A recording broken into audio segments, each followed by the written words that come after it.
कृष्णा कृष्णा हरे हरे हरे राम राम राम हरे हरे। हरे कृष्णा। स्वागत है कृष्ण पुस्तक के आज के सत्र में। तो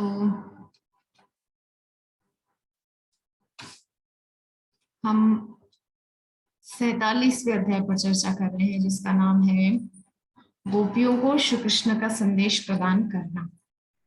उद्धव जी मथुरा से श्री कृष्ण का संदेश लेकर के आए हैं ब्रजवासियों के पास। गोपियों, ग्वाल बालों, मैया, बाबा सबके लिए कृष्ण का संदेश लेकर आए हैं। तो हम कहाँ तक चर्चा की ध्यान।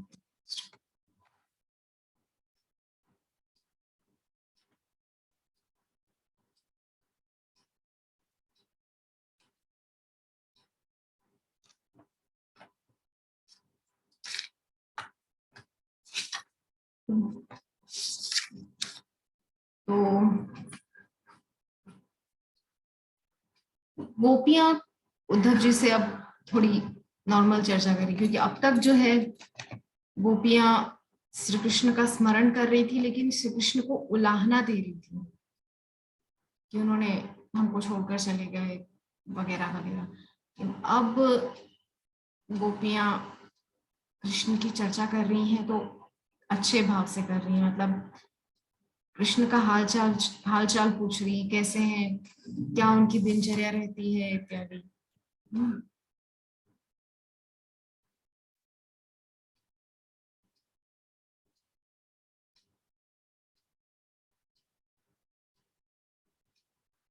तो गोपियां आपस में बात कर रही है और उद्धव जी को भी पूछ रही हैं इस तरह से कि श्री कृष्ण के वृंदावन में हमारे पास लौट आने की अपेक्षा करना हमारी एक अनुचित आशा है। इसके स्थान पर हमें निराशा में भी सुखी होने का प्रयास करना चाहिए। एक श्लोक है, भागवतम का है या भगवत गीता का, मुझे एग्जैक्टली याद नहीं है। आशा ही परमम दुखम, नैराश्यम परमम सुखम। इसको सर्च कर लेते हैं।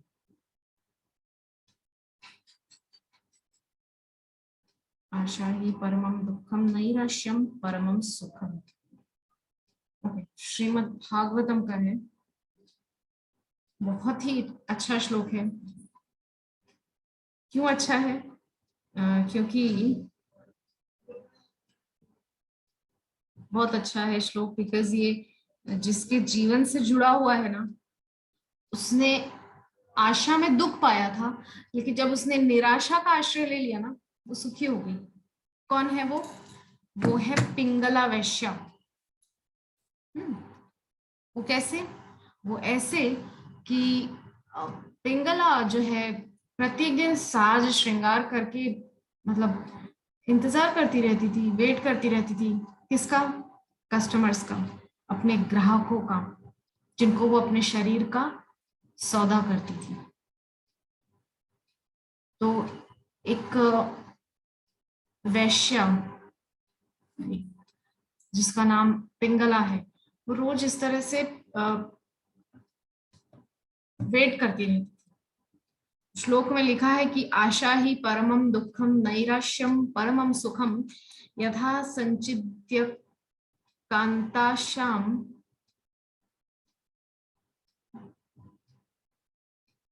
सुख सुखम सुखम सुष्वाप Pingala. Material desire is undoubtedly the cause of the greatest unhappiness, and freedom from such desire is the cause of the greatest happiness. Therefore, completely cutting off her desire to enjoy so-called lovers, Pingala very happily went to sleep. तो material Dzire मतलब भौतिक कामनाएं निश्चय ही दुख का कारण है। Greatest unhappiness, बहुत महान दुख का कारण बनती है। कैसे? देखिए, एक पत्नी एक पति से एक्सपेक्ट करती है कि वो ऑफिस से आएंगे, बहुत अच्छा मूड होगा, हम प्रेम से बात करेंगे, साथ में डिनर लेंगे, सब ठीक होगा। लेकिन क्या पता है उधर से क्या मोड़ लेकर आ रहे हैं। तो वो आशा करके बैठी, इसकी वजह से उसको दुख मिला। उधर से वो आया भड़कता हुआ, सारा जो दिन भर का गुस्सा था वो पत्नी पर निकाल दिया। सिमिलरली हो सकता है पति अच्छा मूड लेके आया हो, पत्नी ने दिन भर की थकान, घर के कामों का बोझ का टेंशन पति पर निकाल दिया करके। तो क्या हुआ, दोनों आशा में थे कि मुझे सामने वाले से क्या मिलेगा, खुशी मिलेगी, सुख मिलेगा, पाने की इच्छा थी। आशा ही परमम दुखम, उनकी आशा ही उनके परम दुख का कारण बन गई। और नैराश्यम परमम सुखम, अगर निराशा होती कि ठीक है रोज आते हैं आ रहे हैं, कोई दिक्कत नहीं, ठीक है आने दो, भोजन लगा देंगे, खा लेंगे, खा कर सो जाएंगे, दैट्स इट। अब आगे कह रहे हैं कि and freedom from such desire is the cause of the greatest happiness, और इस प्रकार की कामनाओं यानी कि ऐसी आशाओं से मुक्ति हमको महान सुख दिलाती है। एक्सपेक्टेशन रखना ही नहीं है। देखिए ऐसा है, भगवत गीता में कहा है कि दुखालयम शाश्वतम, ये जगत दुखालय है, आप फिर भी सुख की कामना कर रहे हो, मूर्खता है, मेरी मूर्खता है। कैसे आप एक्सपेक्टेशन कर सकते हो कि इस संसार में आपको सुख मिलेगा, और फिर भी अगर आपको कहीं कुछ सुख की अनुभूति हो रही है, वो सुख नहीं है, केवल माया है, भ्रम है। ठीक है, तो हमको भ्रम, माया और वास्तविकता, इसके बीच का अंतर समझना चाहिए।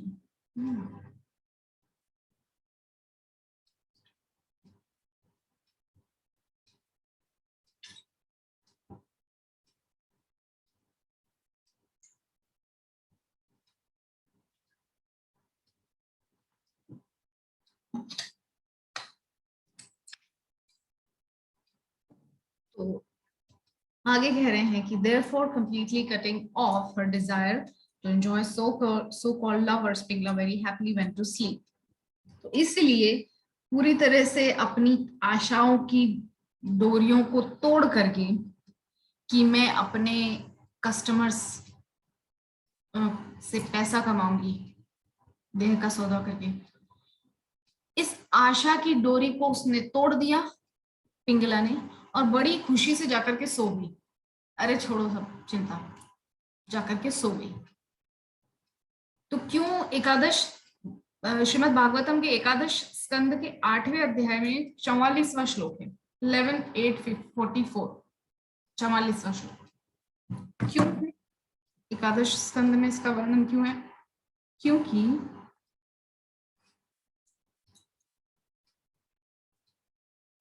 दत्तात्रेय चतुर्थ स्कंद, मेरा जो अभी चल रहा है चतुर्थ स्कंद स्टार्ट हो गया, तृतीय स्कंद तक पूरा हो गया, तो चतुर्थ स्कंद में जो मैं पढ़ रही हूँ, तो अभी उसमें आ रहा है वर्णन कि अत्रि ऋषि और उनकी पत्नी अनुसुईया, अनुसुईया जो कि देवहूति, माता देवहूति और ऋषि कर्दम की कन्या है, 9 पुत्रियां हैं ना उनकी, और सबसे लास्ट में कपिल देव, भगवान कपिल, उनका अवतार हुआ था, उनका प्राकट्य हुआ था, राइट। तो इस तरह से हम समझ गए कि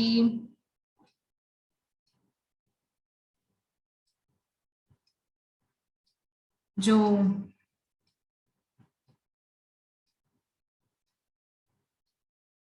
पिंगला का चरित्र है, वो वहां पर दत्तात्रेय भगवान उपदेश कर रहे हैं, किसको? प्रहलाद जी महाराज को। दत्तात्रेय ने उपदेश किया था किसको? प्रहलाद जी महाराज को, यदु को, क्षमा कीजिएगा, यदु, जो कि भगवान कृष्ण के पूर्वज हैं, यदुवंशी है ना कृष्ण। तो उन्हीं अपने एक पूर्वज को याद करके उनकी कथा किसको सुना रहे हैं? उद्धव जी को। 11वें स्कंद में, श्रीमद् भागवतम के 11वें स्कंद में अपने प्रिय दैत्य सखा उद्धव जी को बैठा करके ये दत्तात्रेय और यदु संवाद सुना रहे हैं, क्या बोलते हुए कि मेरे एक पूर्वज, हमारे एक पूर्वज जिन्होंने अपने 24 गुरुओं का वर्णन, जिनके गुरु ने उनको अपने 24 गुरुओं का उदाहरण देकर के समझाया था, उन्हीं की कथा मैं तुमको सुना रहा हूं। तो वहां पर भगवान जो है वो सब चर्चा करते हैं।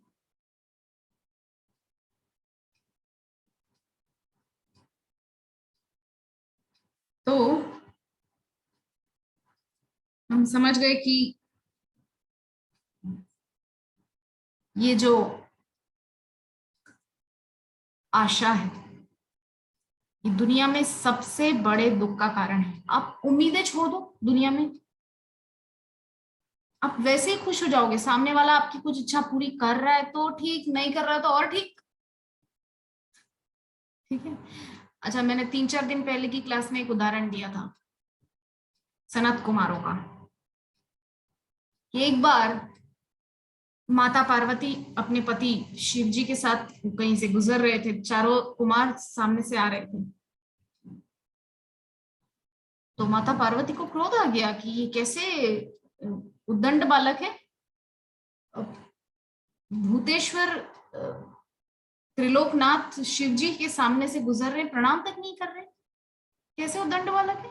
मैं शाप देती हूँ कि ऊंट हो जाए, ऊंट की तरह ऊंचा मुख करके चले जा रहे हैं, देख भी नहीं रहे इधर, अपनी मस्ती में मस्त है। ऊंट की तरह, ऊंट ऐसे ऊंचा मुख करके चला जाता है ना, ऊंट देखता नहीं किसी की तरफ क्या हो रहा है आसपास, ऊपर नीचे दाएं बाएं ध्यान नहीं देता, वो तो अपनी ऊंचा मुख करके चलता जा रहा है। इसी प्रकार से माता पार्वती ने कहा कि ये लोग तो ऊंचा मुंह करके निकले जा रहे हैं, इनको तो परवाह नहीं, शिव जी है रास्ते पे चल रहे हैं सामने। तो माता पार्वती ने शाप दे दिया ये ऊंट हो जाए। अब चारों ऊंट हो गए सब। देखिए, ऊंट हो गए चारों। अब दोनों आ गए अपने कैलाश पर्वत पे, चर्चा चल रही है कि माता पार्वती से भगवान शिव बोल रहे हैं कि देखिए आपने अच्छा नहीं किया देवी, वो ब्रह्मा जी के 4 पुत्र हैं, ज्येष्ठ पुत्र हैं, हमसे बड़े हैं, आपके जेठ जी लगते हैं। ठीक है, हमसे भी उम्र में बड़े हैं और आप उनको शाप दे दी। तो माता पार्वती ने कहा कि अब देखिए अपराध तो हो गया, मुझे नहीं पता था कि मेरे जेठ जी लगते हैं। तो शिव जी बोले कि चलिए तब क्षमा मांगते हैं। शिव जी उनको थोड़ा बता रहे हैं माता पार्वती को पहले उनके विषय में कि वो है कौन। माता पार्वती ने कहा कि वो ऐसे क्यों अपने ध्यान में मग्न चले जा रहे थे। बोले वो अपने ध्यान में नहीं मग्न, वो सब समय हरि कथा के चिंतन में रहते हैं। उनका एक विशेषण है क्या, कथा मात्रैक जीविनः, उनका जीवन ही कथा है, कथा के बिना वो रहते नहीं। एक सुनाता है बैठ करके, 3 नीचे बैठकर सुनते हैं, फिर वो 3 में से एक ऊपर जाता है, फिर 3 बैठ करके सुनते हैं। इस प्रकार से सब समय कथा में ही लीन रहते हैं सब समय। शिव जी ने कहा चलो माफी तो मांगनी ही, चलो। तो शिव जी माता पार्वती दोनों आए हैं क्षमा याचना करने के लिए। तो चारों कुमार वहां पर ऊंट बनकर बबूल की पत्तियां खा रहे हैं, बबूल के पेड़ की पत्तियां खाते, खा रहे हैं पत्तियां। अब शिव जी ने देखा, बोले देखिए देवी ऊंट बन गए हैं लेकिन कथा बंद नहीं हो रही, कथा चालू है। चारों एक साथ खड़े होकर के हरि चर्चा कर रहे हैं। ये लीला है, ये समझने के लिए। आगे सुनिए। तो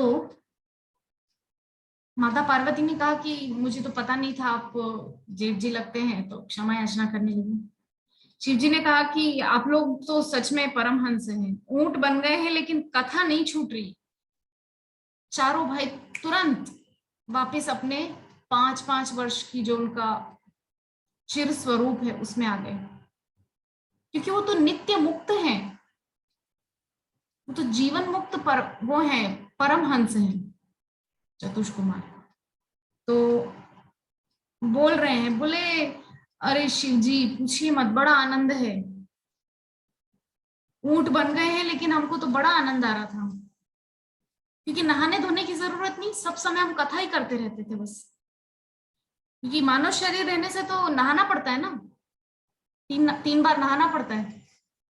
लेकिन अभी तो ऊंट के शरीर में तो नहाना भी नहीं पड़ रहा था, बस सब समय कथा कथा और कथा। शिव जी ने बोला देखिए कैसा उनके अंदर कथा के प्रति लौल्य है। तो हम चर्चा कर रहे थे कि जो लोगों के अंदर से आशा खत्म हो जाती है किसी के भी प्रति, वो लोग ऐसे हो जाते हैं कि कोई आकर के सम्मान करे तो ठीक, अपमान करे तो और ठीक, कोई दिक्कत नहीं, हमको क्या करना, वो शरीर तक सीमित है, हमारे साथ कोई कुछ नहीं कर सकता, यानी कि मेरे साथ आत्मा के साथ कोई कुछ नहीं कर सकता। मैं ये शरीर नहीं हूं, मैं आत्मा हूं, ये हमको निरंतर अपने चित्त में बैठाए रखना है। तो हम यहाँ चर्चा कर रहे थे कि गोपियां जो है श्री कृष्ण के पुनः वापस लौटने की आशा का त्याग नहीं कर पा रही, अत्यंत कठिन है हम लोगों के लिए। तो वो सब याद कर रही हैं कि श्री कृष्ण के साथ एकांत में जो उनकी बातचीत हुआ करती थी, जो अटखेलियां हुआ करती थी, जो लीलाएं हुआ करती थी, जो नित्य विलास हुआ करता था, श्री जी श्रीमती राधा रानी इत्यादि सब जो सखी वृंद के साथ श्याम सुंदर की लीलाएं हैं, निकुंज लीलाएं, नित्य निवृत्त निकुंज लीलाएं इत्यादि जो कुछ लीलाएं हैं, वो सबका चिंतन गोपियां कर रही हैं, उन सबका स्मरण गोपियां कर रही हैं।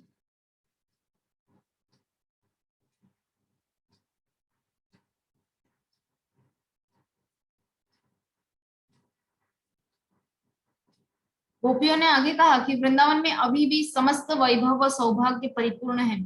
जहां तक भौतिक आवश्यकताओं का प्रश्न है, वृंदावन में कोई भी कमी नहीं है, किंतु इस वैभव के होते हुए भी श्री कृष्ण बलराम जी को नहीं भूल पा रहे हैं, ब्रजवासी नहीं भूल पा रहे हैं।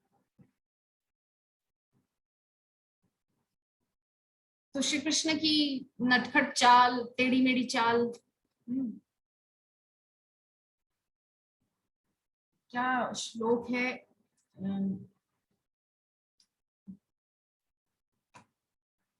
भीष्म पितामह की जो स्तुति है,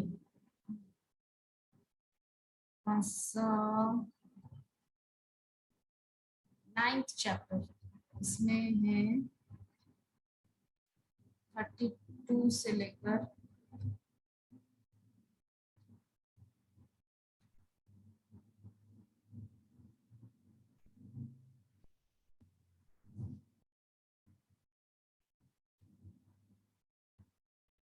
16 श्लोक है।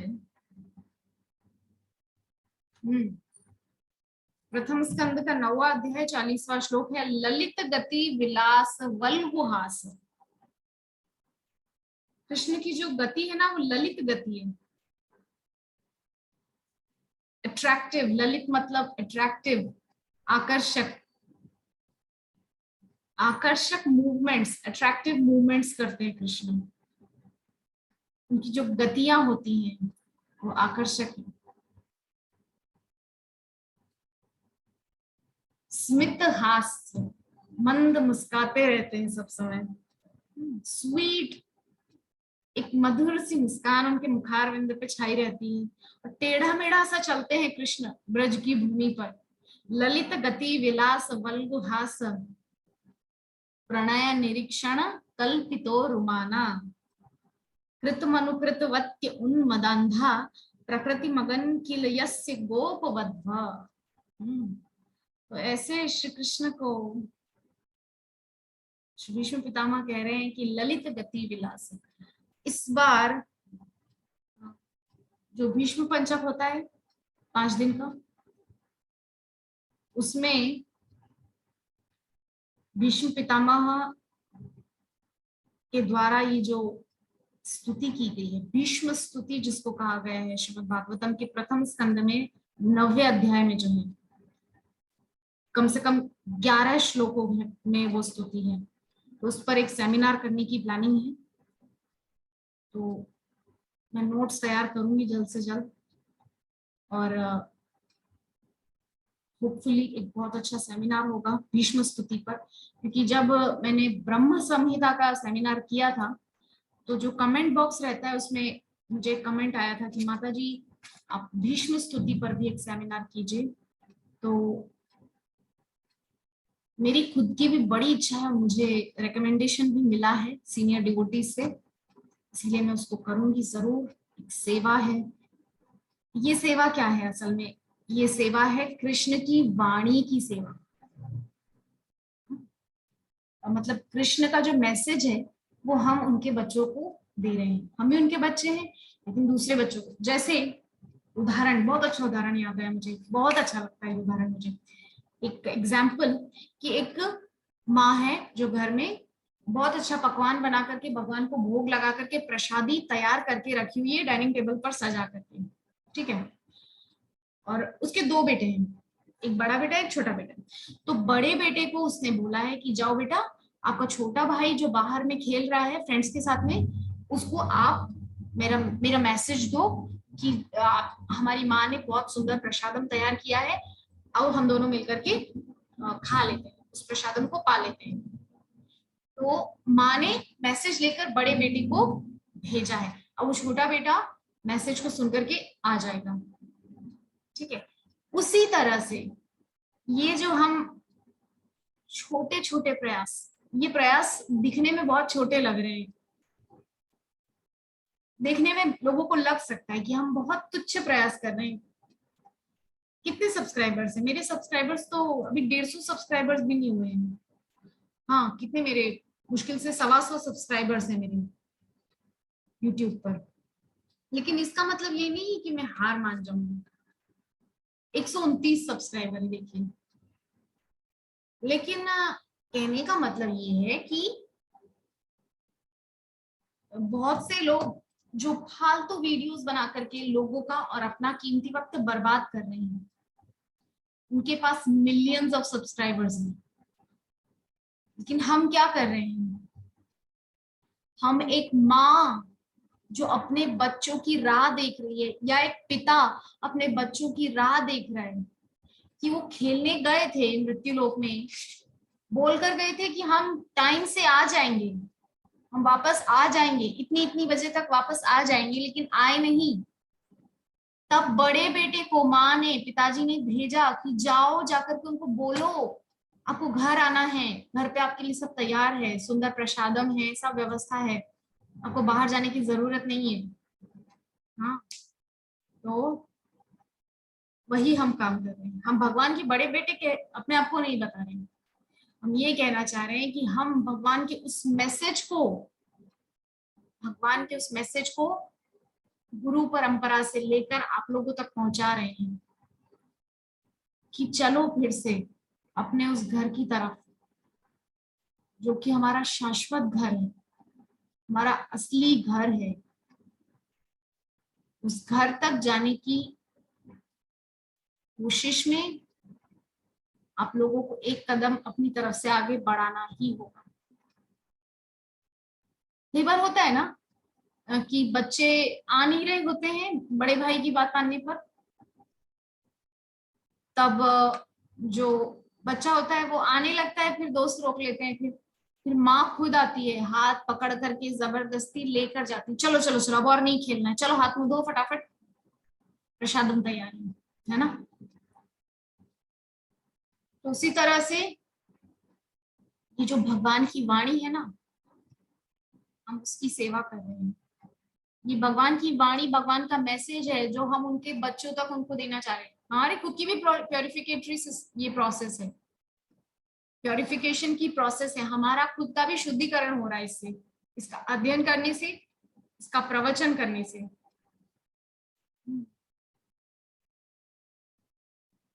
कहने का तात्पर्य ये है कि जब आप बालपन में अपने घर से बाहर खेल रहे थे, तो क्या आपने अपने माता पिता की बात को अनसुना करके सारा दिन खेलना निश्चित किया था, या सारी उम्र आपने ये निश्चित कर लिया था कि अब हम बाहर रोड पर खेलते ही रहेंगे, माता पिता बुलाएं या दुनिया बुलाए भाड़ में जाए, हम खेलते रहेंगे? माता पिता के बुलाने पर आप अंदर आए थे, आपने प्रसादम पाया था, पढ़ाई भी की थी। उसी तरह आपके शाश्वत पिता अपने मुख से मैसेज भेज कर श्रीमद् भगवत गीता, श्रीमद् भागवतम के रूप में अपना मैसेज आप तक भेजे हैं। मैसेज और मैसेंजर दो होते हैं। मैसेज मैसेंजर के द्वारा पहुंचाया जाता है, मैसेज खुद नहीं जा सकता अपने आप। मान लीजिए आप एक व्यक्ति को चिट्ठी भेज रहे हैं, तो आपने चिट्ठी लिखा और ऐसे उड़ा दिया, क्या वो पहुंच जाएगा? प्रॉपरली एक प्रोसेस होता है उसका। आप जाकर के उसको पोस्ट बॉक्स में डालोगे या पोस्ट ऑफिस में जाकर के उसको दोगे कि फलाना एड्रेस पे ये पहुंच जाना चाहिए। ठीक है, आजकल तो कौन चिट्ठी भेजता है भैया, व्हाट्सएप है, ये मैसेज है, लो हो गया। तो एनीवेज, जो एग्जाम्पल यहाँ पे मैं देना चाह रही हूँ वो इसलिए कि एक प्रोसेस होती है। ऐसे नहीं कि भगवान ने वो मैसेज दिया था तो डायरेक्टली आप उसको एक्सेप्ट कर पाओगे, नहीं कर पाओगे। एक मैसेंजर चाहिए होता है वहां पे। मैसेंजर मतलब जो भगवान के मैसेज को लोगों तक पहुंचाता है, यानी कि डाकिया, पोस्टमैन। आप जानते हैं ना, पोस्टमैन ही तो चिट्ठी लेकर जाता है इधर उधर। अपने आप तो चिट्ठियां पहुंच नहीं जाती उड़ उड़ के हवा में। पहले के समय में कबूतर के मुख में ऐसे दबा करके या उसके गले में बांध करके दिया करते थे, लेकिन वो तो ट्रेडिशन अब नहीं रहा। अब तो पोस्टमैन वाला ट्रेडिशन भी चला गया, अब तो ईमेल है और उससे भी ज्यादा एडवांस्ड हो गया। अब तो मैसेंजर है, फेसबुक है, व्हाट्सएप है, वीडियो कॉल और टेलीग्राम और जाने क्या क्या, इंस्टाग्राम है। तो ये सब है, अब तो एडवांस्ड हो गया सब कुछ। तो कहने का तात्पर्य ये है कि एक मीडियम, एक मीडिएटर होगा तभी तो आपका मैसेज वहां तक पहुंच पाएगा ना, जिससे आप जिसको आप अपना मैसेज देना चाहते हो। सिमिलरली भगवान को अपना मैसेज हम तक पहुंचाना था, इसीलिए भगवान ने मीडिएटर बनाया अपने प्रिय पार्षदों को। तो हम चर्चा कर रहे थे कि हाँ, विष्णु पंचक पे भगवान की ये जो सेमिनार करना होता है ना, ये वाणी सेवा होती है भगवान की। उनकी वाणी का हम प्रचार करते हैं। भगवान की वाणी है या भगवान की लीलाएं हैं, तो ये हम भगवान की सेवा करते हैं। भगवान की लीला या भगवान की वाणी को हम लोगों तक पहुंचा करके ये भगवान की सेवा करते हैं। ये तो भगवान की लीला है ना, या भगवत गीता तो भगवान की वाणी है ना, तो उसको लोगों तक पहुंचाते हैं, तो हम भगवान की सेवा कर रहे हैं। तो वही है, तो ये प्लानिंग चल रही है, हो जाएगा होपफुली, मुझे पूरी उम्मीद है। क्योंकि एक्चुअली होता क्या है ना, कि जो मायापुर टीवी की टीम है, कभी कभी लोग कहीं और व्यस्त हो जाते हैं, तो टाइमिंग नहीं मैच हो पाता है। टाइमिंग उन लोगों के पास होता नहीं टाइम, कभी कभी क्लासेस यहाँ पर बंद हो जाती है इस वजह से, क्योंकि उनको बहुत सारे कवरेज करने होते हैं। अभी जैसे जगन्नाथ रथ यात्रा में कोलकाता का भी कवरेज कर रहे थे, साथ ही साथ मायापुर का भी कवरेज कर रहे थे। तो बहुत क्रूशियल जो हो जाती है ना कंडीशन कभी कभी। ठीक है, हम कृष्ण की चर्चा कर रहे थे। गोपियां कह रही है कि श्री कृष्ण की चाल, उनकी मुस्कान, उनके विनोदी शब्द आदि उन सुंदर श्री कृष्ण के विभिन्न आकर्षक लक्षणों का हम निरंतर स्मरण करती रहती हैं। श्री कृष्ण के व्यवहार ने हमें पूरी तरह से हर लिया है, उन्हें विस्मृत करना हमारे लिए असंभव। हम सदैव उनकी प्रार्थना करती रहती हूँ, कहती है, प्रिय भगवान, प्रिय लक्ष्मीपति, हे वृंदावन के स्वामी और दुखी भक्तों के मुक्तिदाता, हम अब दुख के सागर में गिरकर डूब गई हैं। अतः कृपया आप पुनः वृंदावन लौट आइए और हमें इस दयनीय स्थिति से मुक्ति दिलाइए। तो गोपियां प्रार्थना कर रही हैं श्री कृष्ण से। उद्धव जी ने श्री कृष्ण के विरह में गोपियों की दिव्य असामान्य दशा का सूक्ष्मता से अध्ययन किया और उन्होंने उनके साथ श्री कृष्ण की सभी लीलाओं का बारंबार गान करना ही श्रेयस्कर समझा। भौतिकतावादी व्यक्ति भौतिक दुखों की ज्वाला में सदैव दग्ध रहते हैं। गोपियां श्री कृष्ण के विरह के कारण एक दिव्य ज्वाला में जल रही थी, किंतु गोपियों को व्याकुल करने वाली ज्वाला भौतिक जगत की अग्नि से भिन्न है। गोपियां श्री कृष्ण के संग की सतत कामना करती थी, जबकि भौतिकतावादी व्यक्ति भौतिक सुखों के लाभ की इच्छा करते हैं। विश्वनाथ चक्रवर्ती ठाकुर ने कहा है कि जब ग्वाल बालों ने आंखें बंद कर रखी थी, तब श्री कृष्ण ने प्रज्वलित दावानल से पल भर में उनकी रक्षा की थी। आंखें बंद थी ग्वाल वालों की और कृष्ण ने तुरंत दावाग्नि का पान कर लिया, तुरंत। उद्धव जी ने गोपियों को परामर्श दिया कि उसी भांति यदि वे नेत्र बंद करके श्री कृष्ण की उनके साथ शुरू से ही की गई लीलाओं का ध्यान करें तो विरहाग्नि से उनकी रक्षा हो सकेगी। उद्धवकृत वर्णनों को सुनकर गोपियां बाह्य रूप से श्री कृष्ण की सभी लीलाओं की कल्पना कर सकती थी और अंतःकरण से वे उन लीलाओं का स्मरण कर सकती थी। उद्धव के निर्देशों से गोपियों को समझ में आ गया कि श्री कृष्ण उनसे वियुक्त नहीं थे। जिस प्रकार वे श्री कृष्ण का सतत चिंतन कर रही थी, वैसे ही मथुरा में रहते हुए श्री कृष्ण भी निरंतर उनके विषय में चिंतन कर रहे थे। उद्धव जी के निर्देशों और संदेशों ने गोपियों को तत्काल मृत्यु से बचा लिया और गोपियों ने उद्धव जी के अनुग्रह को स्वीकार किया। उद्धव जी ने गोपियों के उपदेशक गुरु के समान कार्य किया और उसके बदले गोपियों ने उनकी वैसे ही उपासना की जैसे वे श्री कृष्ण की उपासना करती। प्रामाणिक धर्म ग्रंथों में कहा गया है कि गुरु श्री भगवान के अत्यंत अंतरंग सेवक होते हैं, अतएव उनकी उपासना श्री भगवान के स्तर पर की जानी चाहिए। आचार्य इस बात को स्वीकार करते हैं कि गुरु श्री कृष्ण का बाह्य विस्तार है। यह ज्ञात होते ही श्री कृष्ण उनके साथ हैं, कृष्ण उनके साथ हैं। गोपियों को दिव्य दाह की स्थिति से मुक्ति मिल गई। आंतरिक रूप से वे श्री कृष्ण के संग का अपने अंतःकरण में चिंतन करती थी और बाह्य रूप से उद्धव जी ने उन्हें निर्णायक निर्देश देकर श्री कृष्ण को समझने में उनकी सहायता की, है ना। तो गोपियों और उद्धव के बीच में जो है सब संवाद चल रहा है, यही सब है यहाँ पर। तो शास्त्रों में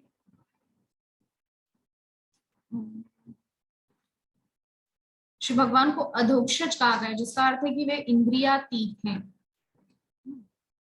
उन्हें भौतिक इंद्रियों की सहायता से देखना असंभव है। यद्यपि वे इंद्रियातीत है, फिर भी वे सबके हृदय में उपस्थित हैं। श्रीमद् भागवतम में गोपियों की उद्धव जी से भेंट करते समय जिस दशा का वर्णन किया गया, उसका अध्ययन करने मात्र से परम सत्य के उपयुक्त तीनों पक्षों को समझा जा सकता है।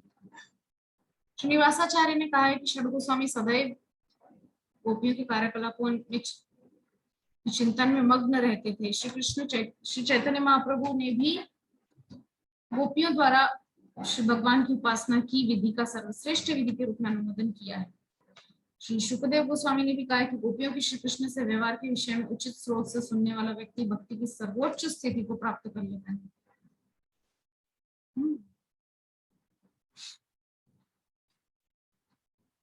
पूर्ववर्ती आचार्यों के निर्देशों का पालन करना भौतिक सुख की वासना को त्यागने में समर्थ होकर भक्ति की पराकाष्ठा पर पहुंच जाता है। तो इस प्रकार से गोपियों को जो है सांत्वना प्राप्त हुई उद्धव जी से। उन्होंने कुछ दिन और वृंदावन में निवास करने की उनको जो है विनती की उनसे। उद्धव जी भी मान गए। तो कुछ माह के लिए उद्धव जी कुछ महीने वहां रह गए ना। तो इस प्रकार से रोज लीलाओं का चिंतन करते, आपस में बैठकर कृष्ण लीलाओं का गान गाते, चिंतन करते, आपस में कृष्ण लीलाओं का आदान प्रदान करते। देखिए एक बार मेरे साथ ऐसी घटना हुई थी फलानी जगह पे, ये वो। गोपियों को ऐसा प्रतीत होता था मानो उन्हें प्रत्यक्ष श्री कृष्ण की संगति का लाभ मिल रहा हो। जब तक उद्धव जी वृंदावन में रहे, वृंदावन के निवासियों ने उनकी संगति का आनंद उठाया। जब वे श्री कृष्ण के कार्यकलापों की चर्चा करते थे तो दिवस क्षणों के समान व्यतीत हो जाते थे। वृंदावन का प्राकृतिक वातावरण और यमुना नदी की उपस्थिति, विभिन्न प्रकार के फलपूर्ण वृक्षों के सुंदर निकुंज, गोवर्धन पर्वत, गुफाएं तथा खिलते हुए पुष्प आदि सभी उद्धव जी को श्री कृष्ण लीला का गान करने को प्रेरित करते थे।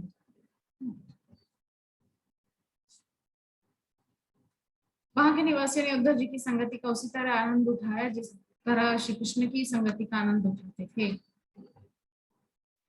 क्योंकि गोपियां श्री कृष्ण पर पूर्णतः आसक्त थी, अतः उनकी इस भाव भंगिमा के प्रति उद्धव जी आकर्षित थे। श्री कृष्ण के लिए गोपियों की व्याकुलता से उद्धव जी को प्रेरणा प्राप्त हुई। वे गोपियों को आदर पूर्वक प्रणाम करने लगे और उनके दिव्य गुणों की स्तुति में उन्होंने इस प्रकार के गीत रचे। मानव जीवन प्राप्त सभी जीवों में अपने जीवन के ध्येय में सर्वोत्कृष्ट रूप से सफल है।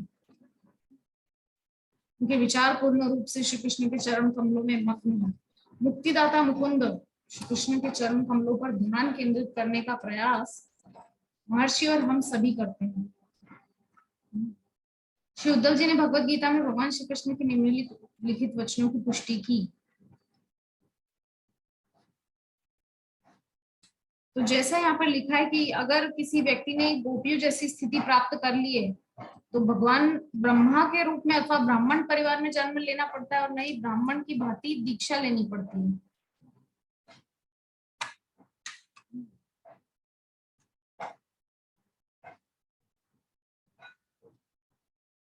उचित प्रयोजन से श्री कृष्ण की शरण में आने वाला चाहे शूद्र हो अथवा स्त्री हो अथवा निम्न वर्ण का हो उसे जीवन का सर्वोच्च लक्ष्य प्राप्त होगा ही। तो गोपियों ने समस्त जगत के लिए भक्ति का एक मानदंड स्थापित कर दिया है। श्री कृष्ण का निरंतर चिंतन करके गोपियों के चरण चिन्हों पर चलकर व्यक्ति आध्यात्मिक जीवन की सर्वोच्च सिद्धावस्था को प्राप्त कर सकता है। गोपियों का जन्म किसी अत्यंत सुसंस्कृत परिवार में नहीं हुआ था, हीर पुत्रियां थी, फिर भी उन्होंने सर्वोच्च श्री कृष्ण प्रेम को विकसित कर लिया था। कृष्ण जो परमात्मा है, परमेश्वर है, परब्रह्म है, आत्म साक्षात्कार अथवा भगवत साक्षात्कार के लिए उच्च कुल में जन्म लेना आवश्यक नहीं है। अगर उच्च कुल में जन्म लेना इतना जरूरी होता तो क्या विदुर जी भगवान के इतने बड़े भक्त होते? जरूरी नहीं आप कितने ऊंचे कुल में जन्म लिए, जरूरी ये है कि आपके अंदर कितना कृष्ण के प्रति प्रेम है।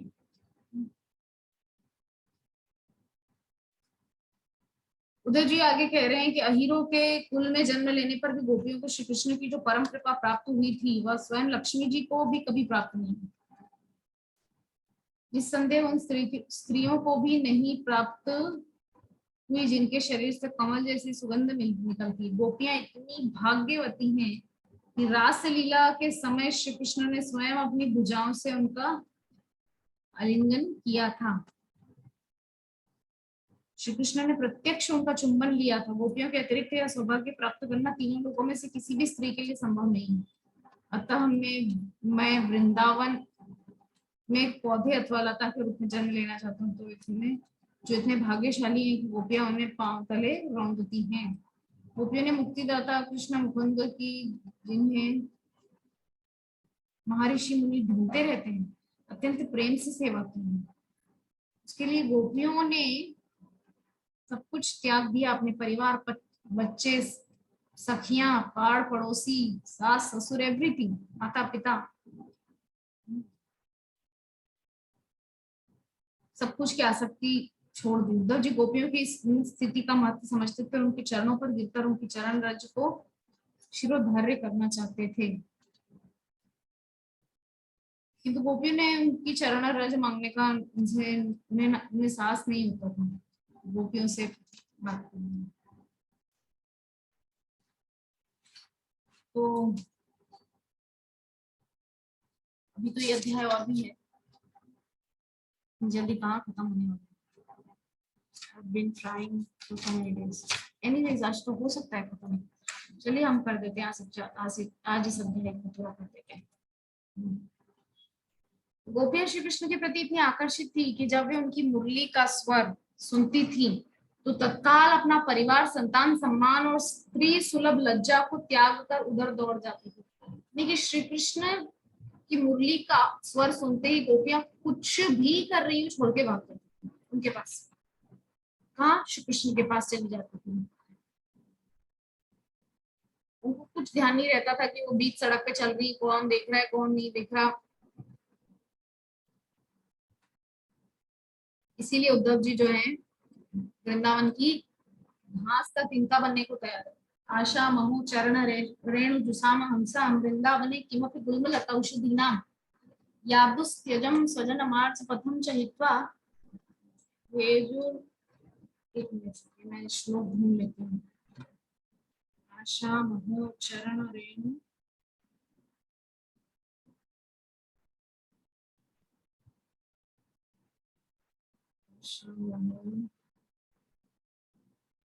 चरण रेणु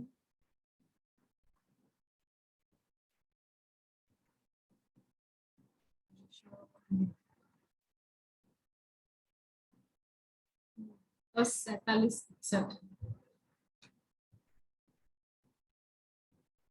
आशा वही 47वां अध्याय चल रहा है। 61वां श्लोक है। आशा महु चरण रेणु जुषाम हंसाम वृंदावने किमपि गुल्मलतौषधीनां यादुस्त्यजं स्वजन्म यादुस्त्यजं स्वजनमार्ज्य पथं च हित्वा भेजुर्मुकुन्द पदवीं श्रुतिभिर्मृग्याम्। उद्धव जी कह रहे हैं गोपियों से, श्री कृष्ण से प्रार्थना कर रहे हैं कि आशा महु चरण रेणु जुषाम अहम श्याम। नहीं, इससे प्रार्थना कर रहे हैं, गोपियों के भाग्य की वो दे रहे हैं।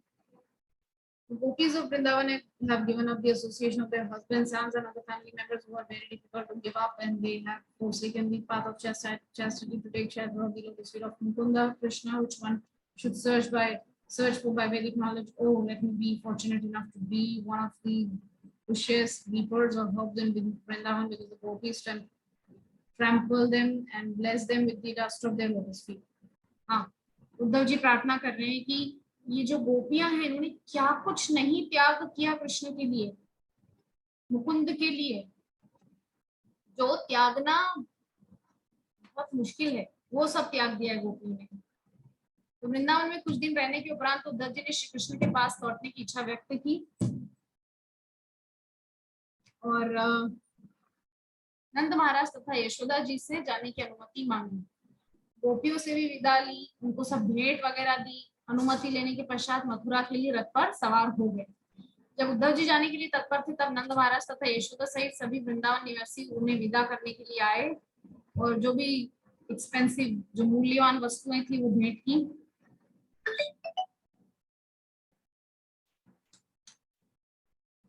आसक्ति के कारण, श्री कृष्ण के प्रति प्रगाढ़ आसक्ति के कारण अश्रुपूरित नयनों के साथ उन्होंने अपनी भावनाओं को अभिव्यक्त किया। वे सभी उद्धव जी का आशीर्वाद चाहते थे। उनकी कामना थी कि वे सदैव श्री कृष्ण के यशस्वी कार्यकलापों का स्मरण करते रहें। उनके मन सदैव श्री कृष्ण के पद कमलों पर केंद्रित रहे, कि यही उनकी इच्छा थी। सदैव उनके शब्द सदैव श्री कृष्ण के यशगान में संलग्न रहे। उनके शरीर सदैव श्री कृष्ण को प्रणाम करते रहे और वे निरंतर श्री कृष्ण का चिंतन करते रहे। वृंदावन वासियों की यह प्रार्थना सर्वोत्कृष्ट प्रकार का आत्म साक्षात्कार है।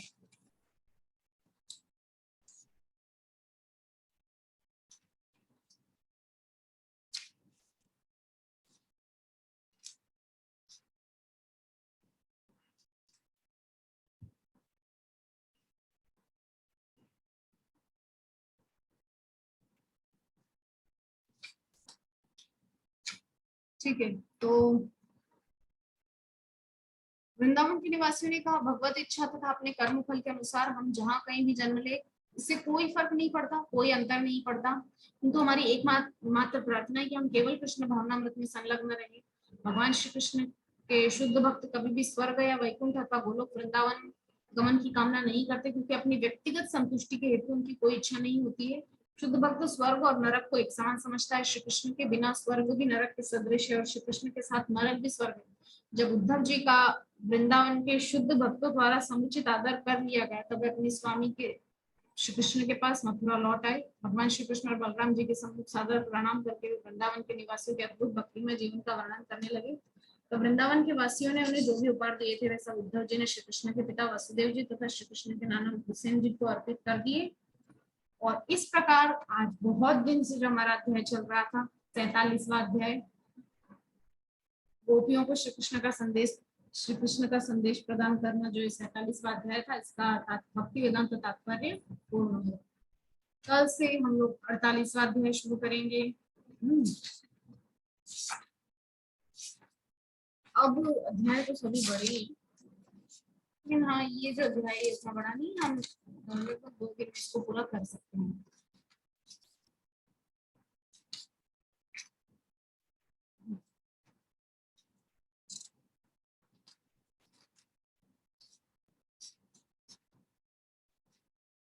कल से हम 48वें अध्याय को स्टार्ट करेंगे, जिसका नाम है श्री कृष्ण का भक्तों को आनंद प्रदान करना। तो इस पर हम कल से चर्चा शुरू करेंगे। तब तक के लिए हरे कृष्ण।